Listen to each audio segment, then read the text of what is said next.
తండ్రి ఏడి పట్టు తగిలే బంధమేది మమతలేవి మాయలేవి మనసు పొరలా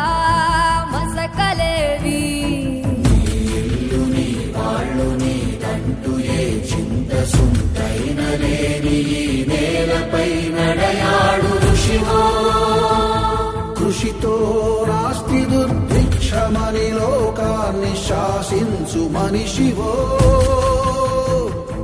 ఋషివో రాజర్షివో